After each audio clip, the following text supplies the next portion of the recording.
Hi guys, welcome back to Thursday Top Lessons. Today we're going to talk about business. This book, Elephants and Tigers, written by IIM Professor Saral Mukherjee, has to be one of the finest business books. Beauty of operations is seldom seen, that too only by the connoisseurs of business. This book makes you see it, it makes you more aware. This one for me will definitely have its place in the Business Hall of Fame. Now, let us begin by understanding what effectively are systems, business systems. You know, this book has a fundamental question: do systems have a soul? But before we answer that, what is a system? A system is greater than the sum of its parts. Effectively, there is a set of components, there is a set of interactions between those components, and set of transformations, but it is the synergy between them that makes it a system. Synergy is not physical. This synergy has to be attained. You can call it the essence or soul. There are multiple types of systems, but what makes a living system living? The author talks about a concept called autobiosis, which is self production. It is a necessary and sufficient condition for a living system. There are 8 levels of system that the author talks about. But for us, let's try and understand that a homeostatic system, which is a level 3 machine, it keeps a variable or a set of variables constant or within a range, like your AC thermostat. Instead of a set of variables, the autobiotic machine keeps a set of interactions and transformations constant from the set of components. So interactions and transformations that make up a system. Understand it this way: a cell is made up of a set of components which some time ago was outside the boundary of the cell, is currently inside the cell, and later would cease to be a part of the cell. Yet it is the set of components which maintains the set of interactions and transformations.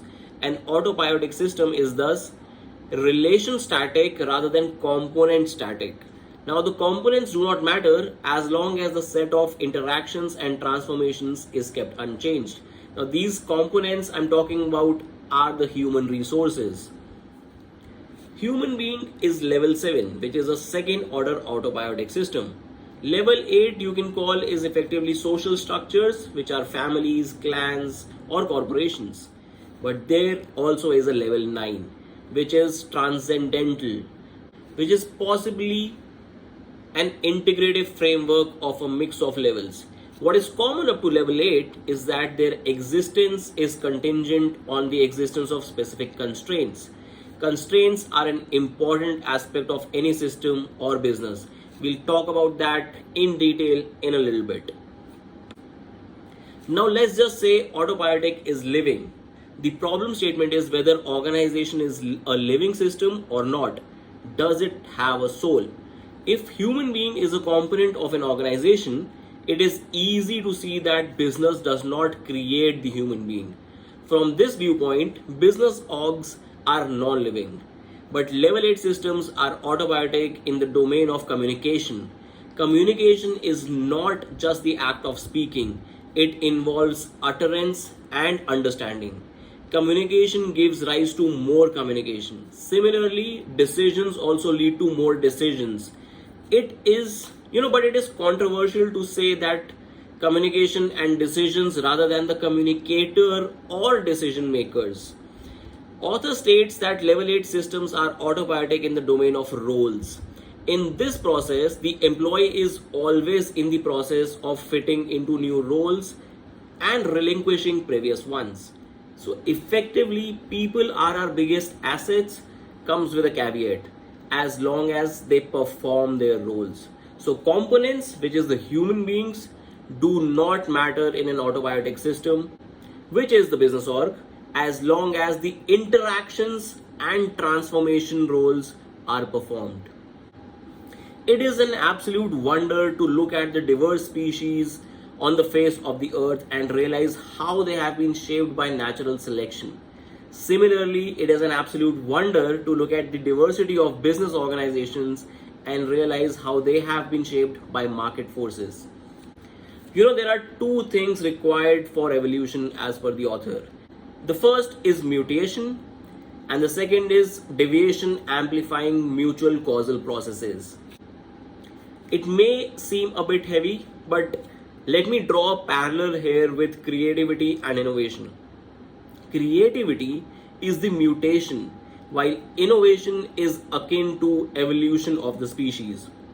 The insight of one person about consumer behavior, technology, or process may lead to teams across systems discussing it and create a solution that no one could have thought of. Creativity resides in the individual, while innovation resides in the system. Now that we've understood systems, let's come to strategy and purpose. Managers make decisions, and decisions involve making choices among alternatives. Many people think of strategy as a plan of action, like choosing among alternatives, but the author says for every plan of action, there are multiple plans which were not adopted. Strategy is the art of closing doors, but there are a lot of closed doors that have interfunctional impact. Closed door of marketing must be in sync of closed doors of operations. Hence, strategy is not just the art of closing doors, but the art of integrated closing of doors across functional boundaries. Now with this, the business system is asking its purpose. Who are we? For every closing of door, there are existential questions and the process of reflection on choices. Who could have we been? The customers we chose not to serve, or the partners we decided not to have? There are 8 main decision areas in operations strategy: capacity, facility, scope, technology, quality, planning, workforce, and organization. Capacity sizing decisions are frequently interconnected with the choice of technology involved. We'll not talk about all these in detail, but these are broad domains that should give you enough food for thought. Now let's come to different functions within an organization and their importance. According to Peter Drucker, marketing is the unique function of the business. Who is our customer? What does the customer value? How do we serve the customer? Whereas operations strategy is intricately linked to the segmentation, targeting, and positioning decisions taken in marketing. While each metric has its own merits and demerits, too much focus on metrics results in a situation where you miss the forest for the trees. There are 4 main performance dimensions in operations: cost, quality, delivery, and flexibility. Now let's talk about these in a bit more detail. First, let's cover cost. Cost leadership is a generic strategy, but sometimes cost leadership is the only viable one, as prices may be regulated or a competitive landscape doesn't allow too much room.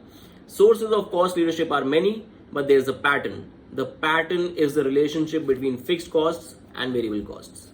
Sources of cost leadership are very well known, but still I would list them. Economies of agglomeration, which is being in a talent hub, leveraging a talent pool or a SEZ. Economies of scale, economies of scope, which is effectively spreading fixed costs over a variety produced. Efficiency, which is measuring everything in your work content.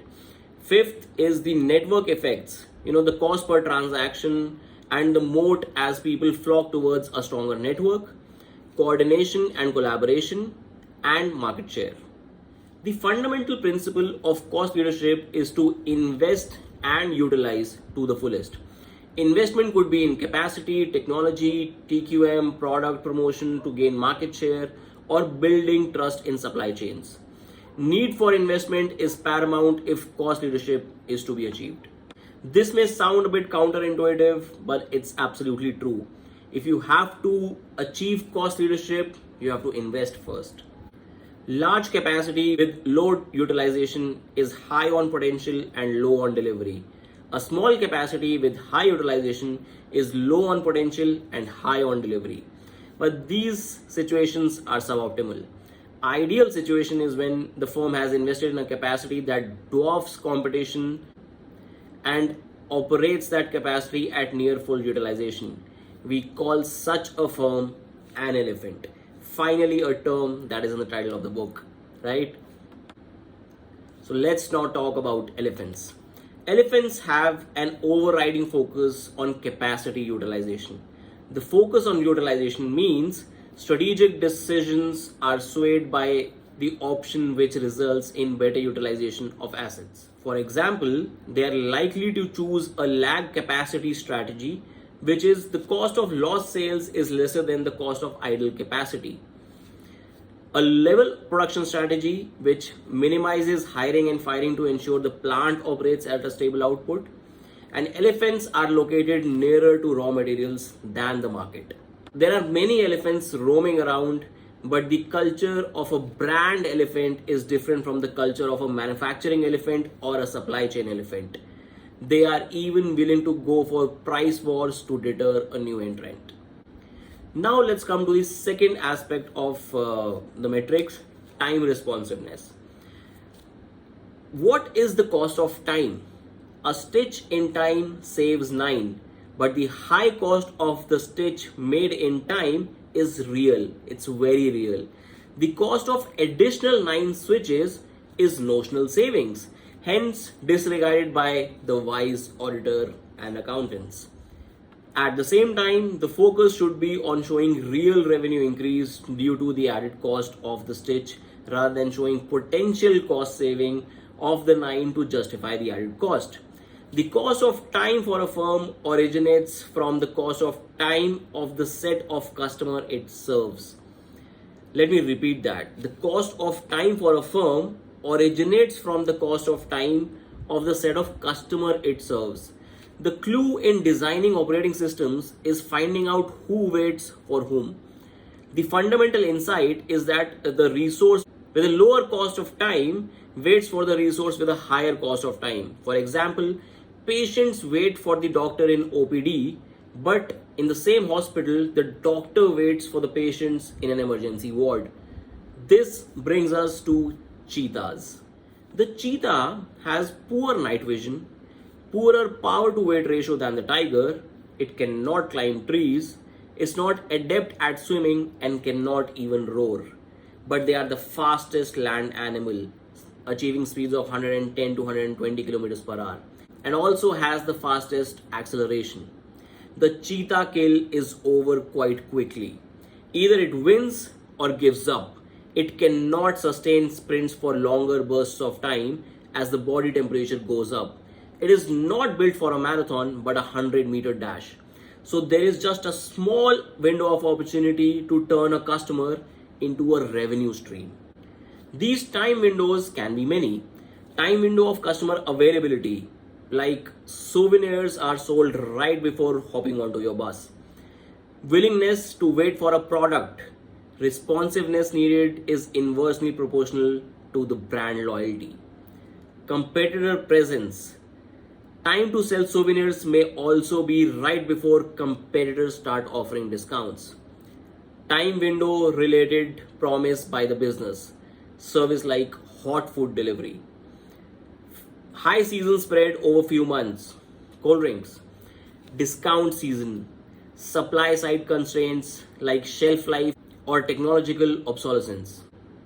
Now, market share between cheetah businesses can be won by offering an earlier start of the time window, offering precision in terms of a shorter time window, or offering free increased reliability while keeping the time window unchanged. The competing cheetah would eat your lunch every time if you make marketing promises without ensuring operational capability. Let's just say all these 10-minute grocery delivery apps put it in bold terms about the 10-minute promise. But if the backend operational capability was never in line to achieve that 10-minute window, the customer would run away really quickly and might be gone for good. A cheetah hunt lasts less than a minute, but for the remainder of the day, its oversized heart, lungs, muscular tail for counterbalance are just a waste of resources. Thank God nature has no auditors. Now, what's the difference between elephants and cheetahs? Let's focus on a few. An elephant has level production strategy, whereas the cheetah adopts a chase production strategy. The way it chases demand is different. It keeps spare capacity and be prepared is the mantra. Spare capacity is something that can be bought. Preparedness is something that needs an attitude, a culture, and practice. This is kind of a lead production strategy. A firm may have lag capacity strategy in manufacturing, but a lead capacity strategy in distribution, while another cheetah may have a lead capacity strategy in both manufacturing and distribution. Various nodes of the value chain can have multiple strategies in order to achieve the right product market fit. The cheetah strategy is likely to be adopted for a high price or high demand uncertainty products, while the elephant strategy is adopted for others. A cheetah values innovations leading to reduction in run times, while an elephant may value runtime reduction more than setup time reduction, as the cheetah intends to chase high variety, low volume, and a quick turnaround. Effectively, cheetah focuses on lead times and elephant focuses on cycle times, the high throughput of production. Investment in IT to link systems throughout the value chain to gain insights and visibility. Visibility could be about anything: stock freshness, stock outs, unmet needs, trends, upstream responsiveness. It is needed, but it is needed more so by cheetahs, as a blind elephant can survive because grass doesn't run away, but a blind cheetah would starve to death. An organization culture which provides little room for error and takes the success of the deer hunt as a given is unlikely to breed cheetahs. So if you are a firm which is focusing on time responsiveness, but your culture does not promote risks and provides little room for error, maybe it's time to rethink your culture. But it brings us to the point, whether are there just two types of businesses, elephants and cheetahs? No. The as the jungle is full of animals, so is the business jungle. Cheetah is not the opposite of elephant. Actually, the opposite of elephant is an insect. While there is tremendous diversity in the way insects look, there is one thing common in all: they cannot grow big. They lack lungs and blood. They close doors on investments to avoid fixed costs, investments that an elephant makes. They incur bare minimum cost required for survival. With a keen eye, the insect entrepreneur hunts down a fixed cost and mercilessly removes it. R&D, product development, brand building, quality, vendor development, learning and org development, basic IT and standard machinery are the fixed costs that may be deemed unnecessary to simply survive. I'm sure you can find a lot of insect firms around you, but don't look down on insects. The fact that insects still exist in a world full of elephants is a testament to their survivability. The extreme survivability of cockroach entrepreneurs stems from their very low fixed cost structures and the ability to cross subsidize professional and personal costs. They effectively have a non-existent middle management layer.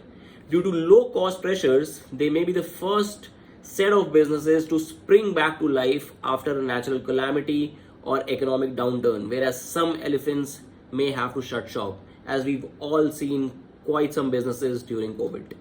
But at the same time, don't romanticize. There could be multiple books of accounts in an insect business: one for the family, one for the indirect tax calculation, and one for income tax reporting. While they may take joy in underreporting of income and the consequent reduction in taxes, they pay dearly through lack of access to capital through formal banking channels. It pays usurious rates for money it can raise from money lenders.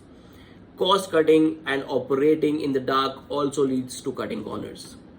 While elephants reduce prices due to scale economies, insects reduce prices as they reduce fixed costs. Cockroaches and leeches reduce prices by cost cutting and cutting corners on compliance. Elephant managers must not bother about stomping insects, as more will always emerge. Instead, They should focus on developing the market so that share of informal sector is reduced. Now this brings us to the next aspect or the next metric, quality. What is the cost of quality? Quality remains a subjective topic, but the moment you put a dollar value to it, it becomes a key competitive lever. For example, the cost of attorneys no longer becomes a corporate cost, but all cases attributed to product complaints get billed to quality. Every firm carries a cost of quality. It is just that some are aware of the dollar value, some are not. The various types of costs of quality are internal failure cost, external failure cost, appraisal cost, and preventive cost. Worst is external failure, which happens in front of the customer. Then comes internal, because a lot of org redesign is needed. Then appraisal, and then preventive.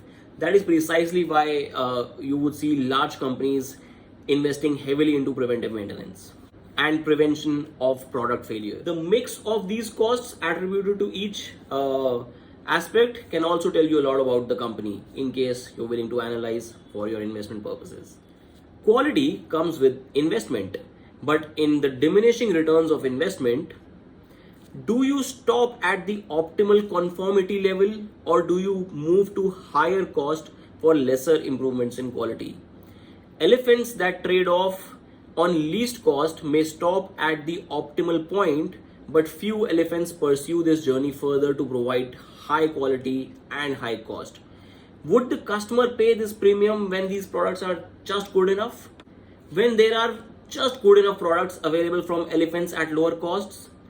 This brings us to the existence of artists. The existence of artists solely depends on the answer to this question, and art is invaluable. Now let's move to another important aspect, convenience. We all value the time invested in hedonic activities more than an equal amount spent in doing chores. The economic rationale for convenience depends on the differences in the value of the maestro's time compared to the value of the assistant's. The valuation being done by the maestro, of course. So convenience can be measured on various dimensions. It could be monetary, which is opportunity cost convenience, or it could be non-monetary, like in time or effort. Now effort could be physical, emotional, or cognitive. Also, convenience are of two types. There is a universal convenience and then there is personal convenience. Every person who stands in a queue for a long period of time would feel the urge to sit down. Issuing tokens providing seating space converts a physical queue into a logical one. The reduction in physical effort and mental anxiety would be universal, but serving special needs for people who want it, like airline safety guidelines in Braille, is a personalized convenience. Knowledge about customer needs and preferences is at the heart of a strategy to deliver convenience. Service-based convenience needs a special customer intimacy. But how to gain this? The answer is investments in IT, which allow the firm to capture customer requirements and keep a history of previous interactions. These are crucial. But more crucial is the clarity of why the firm covets the knowledge. Airlines may issue loyalty cards for incentivizing repeat purchase rather than for better service convenience through information on services requested and delivered. But banks, on the other hand, may carry out KYC because they are mandated to do so. Now, let's talk about risk minimization. There is no business without risk, but not all businesses need to have risk minimization as their main objective. The sources of risk are endless, but can be classified into three broad categories. This is a fantastic classification of risk. I think the best that I've ever read so far. Subway risks, coconut risks, and black swan. Now, what is a subway risk? Imagine you take the metro or subway to commute to office. After some time, you have a fair idea about the commute time. Let's say on an average it is 1 hour. But it is just the average estimate. Sometimes the train is late. Sometimes the tracks are waterlogged. Sometimes there are malfunctions in the coach, or rush simply doesn't allow you to board. There are cancellations, suicide attempts, and sometimes it is on time. This is a normal probability distribution with 1 hour as mean rather than a point estimate. Since normal distribution is asymptotic, it implies that on most occasions the commute time is between 3 sigma limits. So any risk which has a normal distribution for your firm is a subway risk. Now, what's a coconut risk? Imagine you're on a vacation in a seaside resort, relaxing by the seashore and sipping coconut water. And suddenly a coconut falls on your head. Didn't see that coming, did you? Well, that's called the coconut risk. Doesn't happen to every vacationer, but coconuts fall on the ground every day. Sometimes your head can be in the way. Coconut risks exist when the underlying event is a rare event, best described by the Poisson distribution. So, how do we handle these? In subway risks, firms resort to keeping a cushion as buffer from uncertainty. This buffer could be time, inventory, capacity, or IT support. The way to handle coconut risk is through quick response rather than safety stocks. Quick response is possible when the firm is able to anticipate the impact of the rare event, even though it may not anticipate when the rare event would occur. Preparation decides whether you react or respond. Black swan is, of course, most of you would be aware, are rarest of rare events like the COVID-19 pandemic. Reaction or response, it only gets decided when it happens. This brings us to the final metric for customer success, which is flexibility. You know, a cat doesn't have 9 lives, but its ability to land on its feet and walk away from a fall, which other animals cannot survive, credits a cat with 9 lives. Survivability is an aspiration for any business. A firm which has flexibility is likely to survive from firm-specific issues or industry-level challenges or global economic downturns. Flexibility is the fourth major pillar that we talked about: cost, time, and quality. But it is also the least understood dimension. 3 parameters to measure flexibility are range, mobility, and uniformity.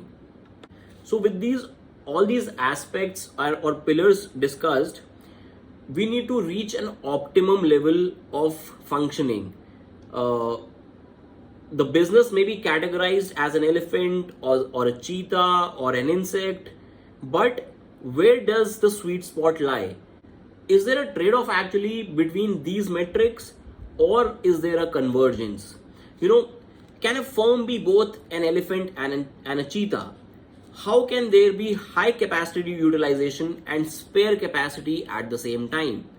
There exists a trade-off. However, the notion of trade-off exists only on the efficient frontier. A firm that is not on the efficient frontier has so much slack and inefficiency in its operations that simultaneous advance on multiple dimensions is possible. You invest in tech and R&D and you will be able to push this trade-off boundary even further. Check out this diagram. There are firms which may also be an elephant upstream, which is vendor or manufacturing facing, and a cheetah downstream, which is effectively customer facing distribution. And it may lead to mutual benefit within the org, because a manufacturing elephant keeps your cost of production checked, whereas a cheetah downstream gives you the edge in front of the customer. As you immerse yourself in the world of patterns and beauty of operations, instead of just elephants and cheetahs, you'll start differentiating between manufacturing elephants, distribution elephants, and R&D elephants. Cheetah competing on on-time delivery versus on-delivery reliability. So there are multiple aspects within these functions. Try and categorize these business and you'll see the beauty of businesses around you.